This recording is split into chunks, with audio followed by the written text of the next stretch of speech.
हो, आज मी electrical vehicle मला आज मिळालेली आहे. मी ऑर्डर केलेली होती काही दिवसांपूर्वी आणि मी एक पर्यावरण मंत्री या नात्याने प्रदूषण कमी व्हावं याच्यासाठी इलेक्ट्रिकल व्हेकलचा वापर करायचा एक प्रतिकात्मक संदेश देत आहे.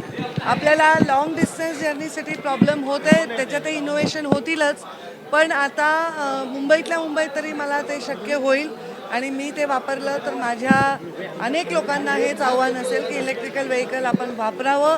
शहरामधलं प्रदूषण कमी करण्यासाठी फार मोठ्या प्रमाणात त्याची मदत होईल. बीडमध्ये विद्यार्थिनीच्या अत्याचाराचं एक प्रकरण समोर आलं होतं, त्यावर काल धनंजय मुंडे यांनी पत्रकार परिषद सुद्धा घेतली. तुमची काय नेमकी भूमिका आहे? माझी भूमिका काय असणार, एका अल्पवयीन मुलीवर जर अत्याचार होत असेल तर प्रचंड संतप्त अशी माझी भूमिका आहे. यामध्ये मीडियामध्ये बोलले मी नाही आधी, पण एसपीशी मी सविस्तर चर्चा केलेली आहे. सविस्तर माहिती या घटनेची माझ्याकडे आहे.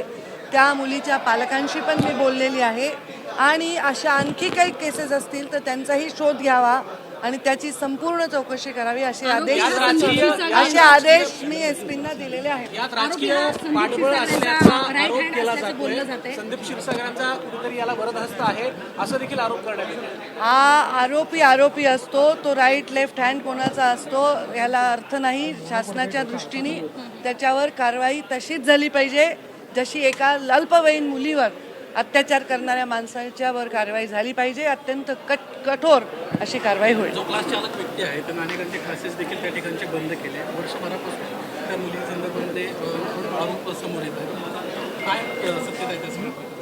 याची सत्यता आहे. काही गोष्टी गुप्त ठेवाव्या लागतात, ते कायद्याने आम्हाला बंधनकारक आहे.